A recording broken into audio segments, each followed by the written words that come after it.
berkomunikasi dengan mantan, padahal kita sudah nikah dengan orang lain, apakah termasuk perbuatan zina?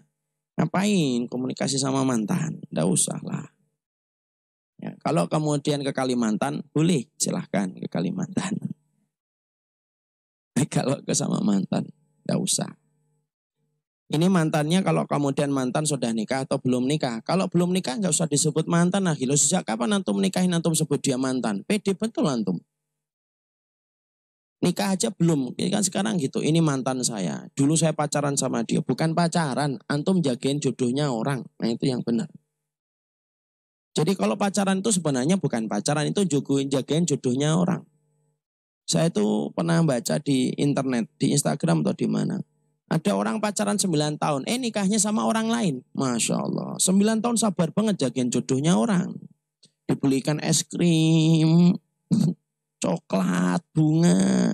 9 tahun dijagain, dan ketika pada puncaknya perayaannya dua orang yang bercinta, malah nikahnya sama orang lain. Itulah bodohnya kalau orang pacaran itu gitu. Makanya kemudian yang mendorong orang itu kemudian pacaran itu dorongan syahwatnya. Makanya kemudian harus betul-betul ditarik dengan perkara yang keras dan tegas. Sampai kemudian akhirnya mampu meninggalkan perkara itu. Dan saya ingatkan ikhwan, kenapa pacaran itu semuanya tampak indah? Karena yang menghiasi itu adalah syaitan. Sa'id bin Musayyib itu bercerita, strateginya syaitan itu, sebelum orang itu menikah, strateginya syaitan itu menjadikan setiap perjumpaan, percakapan, komunikasi itu tampak indah. Kenapa? Fazayyana lahumus syaitan. Syaitan yang menghiasinya. Syaitan yang menghiasinya. Makanya orang pacaran seringnya berkata apa? Ketika bertemu dengan dirimu, kotoran saja terasa coklat. Iya, biar. Karena kemudian syaitan. Sampai kemudian berbicara, 5 jam bersama dirimu terasa 5 menit. Nah itu sebelum menikah. Makanya orang itu kalau sudah jatuh cinta sebelum nikah, ini tidak bisa pakai ini. Makanya orang yang susah dikasih nasihat itu salah satunya orang yang jatuh cinta. Susah dikasih nasihat. Itu orangnya kasar, tidak apa-apa. Yang penting sama saya lembut, akan gitu. Terus dia akan mencari alasan. Ketika nikah, qabiltu nikahaha wa tazwijaha bimarin madkurin halan. Masya Allah. Masih hafal saya. Jadi kalau kita sudah menghalalkan seorang wanita, maka langsung strateginya setan berubah. Berubah. Semua tentang yang dilakukan setan sebelum nikah dirubah sama setan. Gimana menjadikan dua orang ini kemudian bermusalah terus. Akhirnya semua masalah yang dimaklumi ketika pacaran tidak lagi dimaklumi ketika menikah. Dulu urusan lampu jadi masalah. Sekarang urusan lampu bisa jadi masalah. Yang satu sukanya terang, yang satu sukanya gelap. Dan kemudian sama-sama ngotot. Perempuannya pengen dimaklumi, laki-lakinya punya gengsi. Nah sudah. Akhirnya kemudian semuanya jadi masalah. Yang dulunya ngobrol 3 jam terasa 3 menit, sekarang dibalik. Ngomong 3 menit terasa 3 jam. Tuh jawab semua, Masya Allah. Saya kaget saya Pak dijawab. Karena apa? Karena setan sudah ninggalin, strateginya sudah berubah. Rempah-rempah yang dia kasih ketika orang itu sebelum nikah diganti dengan racun. Akhirnya apa? Supaya kemudian bisa memisahkan antara laki-laki dan perempuan. Makanya di antara kerja agenda proyeknya setan itu, bahkan dia bisa memisahkan laki-laki dengan perempuan dengan cara yang kasar. Ma yufarriquna bihi bainal mar'i wa zauji. Sebagaimana dalam surat Al-Baqarah 102. Bahkan setan itu bisa menjadikan suami istri itu bisa berpisah.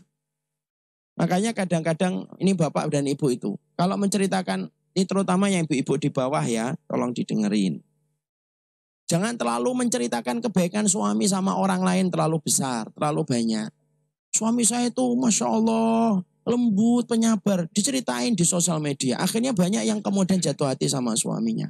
Ya kalau jatuh hatinya dalam perkara yang halal hanya senang, tidak apa-apa. Ya, kalau dia melampiaskan dengan cara yang haram. Karena termasuk di antara perkara sihir yang bisa dikerjakan oleh setan itu apa? Yaitu sihir tafriq. Tafriq itu apa? Memisahkan suami istri. Masa Ustaz? Iya. Dibaca surat Al-Baqarah 102. Makanya Nabi pun pernah terkena sihir ini kan. Nabi kan pernah kena sihir atau tidak? Pernah. Dalam riwayat Muslim. Bagaimana Nabi itu kena sihir? Nabi itu merasa sudah mencampuri istrinya, padahal istrinya sudah lama tidak dicampuri oleh beliau. Masya Allah. Kan antum bertanya, kok Nabi bisa kena sihir Ustaz? Loh iya, kenapa? Pertama, sesungguhnya Nabi kena sihir itu karena Nabi itu contoh. Kalau Nabi tidak pernah kena sihir, kita tidak dapetin contoh. Nanti dari mana kita akan mendapatkan contoh kalau kita kena sihir? Itu yang pertama. Yang kedua, kenapa Nabi kena sihir? Karena sesungguhnya ketika kita mendapati Nabi itu kena sihir, disitulah kita paham kaedahnya syaitan, kaedahnya jin. Jin itu senang sekali sama orang yang semakin dia taat itu semakin dia itu pingin untuk menggodanya. Jadi ternyata jin itu kayak maling, Pak. Maling itu kalau mendapati rumah yang mewah, tertarik nggak untuk kemudian mencuri? Tertarik. Wah, rumah ini dijaga sama 5 satpam. Ini pasti uangnya banyak, sampai 5 satpam aja tidak pernah selesai dan tidak pernah rehat. Akhirnya dia bernafsu untuk ngambil.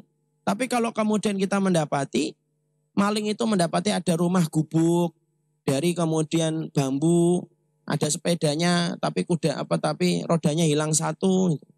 Kira-kira maling mau nggak masuk dan maling ke tempat itu? Nggak mau dia. Yuk maling ke situ yuk. Aduh, maling kok di tempat itu, malah nanti kita di dalam nangis, nanti malah nggak jadi. Dah nggak usah, biarin, kasihan dia. Itu kan gitu. Jin itu juga gitu, Pak. Jin itu kalau ngelihat antum-antum ngaji hari Rabu, hati-hati itu. Kemudian antum sholat jamaah, itu setan itu malah berhasrat dia untuk kemudian untuk masuk dan mengobrak-ngabrik pertahanan iman kita.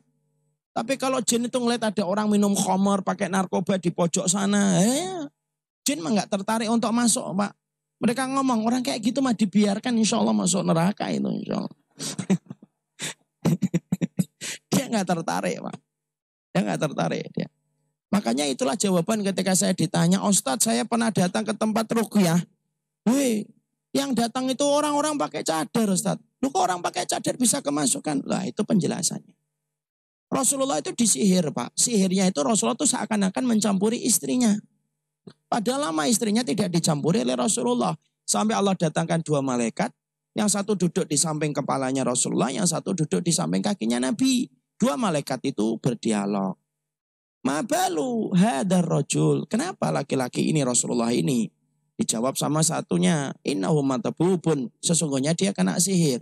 Mantap bahu. Siapa yang menyihirnya? Labid bin A'sam. Yang menyihirnya itu Labid bin A'sam. Salah satu tokoh orang Yahudi. Yahudi itu sihirnya kuat, Pak. Makanya Israel itu kalau nggak pakai sihir nggak mungkin itu. Dari dulu kulturnya itu sihir mereka. Maka Labid bin A'sam. Dengan apa kemudian Rasulullah disihir? Fi mustin wa musyaqatin. Mustin itu ini loh, Pak. Musyaqah rambut dan kemudian mustin itu yaitu sisirnya. Rambutnya barang pribadinya Rasulullah SAW.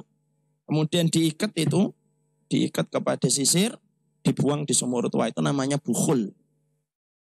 Lalu kemudian ketika sudah dijelaskan bukhulnya ada di sumur mana, Rasulullah bangkit, kemudian para sahabat diperintahkan untuk ngambil bukhul itu, ada bukhulnya dihancurkan. Baru kemudian lepas Rasulullah dari sihir itu. Sihir itu ada. Fitnah yang terus ada sampai nanti matahari terbit dari arah barat itu sihir, Pak. Dan salah satunya apa? Sihir tafriq. Makanya kalau ada suami istri, kok tiba-tiba bertengkar tanpa sebab, atau masalah kecil kok tiba-tiba gede, itu mungkin salah satunya karena sihir. Ada istri tiba-tiba ngomong, kok saya ngelihat suami saya hitam banget. Emang suaminya yang putih? Enggak juga sih. Tapi hitam banget. Nah, tiba-tiba kayak gitu, nah itu kadang-kadang ada sihirnya. Kemudian harus diruqyah. Sihir itu sampai tafrik, Pak. Makanya kemudian disitulah kita paham. Makanya kemudian strateginya setan setelah mendapati manusia itu apa? Strateginya setan itu setelah mendapati manusia nikah itu kecuali adalah dipisahkan. Dan yang menarik kita perhatikan kalau ada kaitannya dengan zina. Kenapa kok bisa zina? Ya karena kemudian dia itu dihiasi oleh setan. Dan maaf ya, kenapa ada seorang laki-laki bisa selingkuh zina? Kadang-kadang kita perhatikan istrinya lebih cantik daripada selingkuhannya. Selingkuhan zinanya. Kenapa kok bisa gitu ya? Karena istasyrafah syaitan. Karena sesungguhnya wanita kalau sudah keluar rumah itu yang menghiasi setan, Pak. Makanya wanita itu kenapa disuruh untuk banyak-banyak di rumah. Karena sekalinya dia keluar itu dihiasi sama setan. Makanya orang bisa kemudian selingkuh. Kenapa kok pasangan selingkuh zinanya itu lebih buruk daripada istrinya. Istrinya mungkin cantik, putih, tinggi. Ya, bukan tiang bendera, tapi cantik, putih, tinggi. Tapi kemudian pasangan selingkuhnya itu biasa. Maka yang pertama kata para ulama karena dihiasi setan. Dihiasi setan itu. Yang kedua ada sebuah kaidah kullu mamnu'in marghub. Setiap yang dilarang itu nikmat. Setiap yang dilarang itu nikmat. Makanya metode Nabi untuk menghindari perzinahan itu, kalau orang sudah nikah, itu Rasulullah itu simpel, sederhana tapi ngena. Apa yang dimiliki wanita itu dimiliki istrimu, datangi istrimu. Itu metode Rasulullah, sederhana tapi ngena sebenarnya. Apa yang dimiliki wanita yang kamu inginkan itu dimiliki sama istrimu. Kalau belum punya istri, nah itu masalahnya. Kalau enggak punya istri, kalau enggak punya istri puasa. Lagian hari gini belum nikah. Itu ngapa nikah? Jangan senyum doang antum. Jadi disitulah kita harus paham. Sampai di sini paham? Menikahlah, menikah.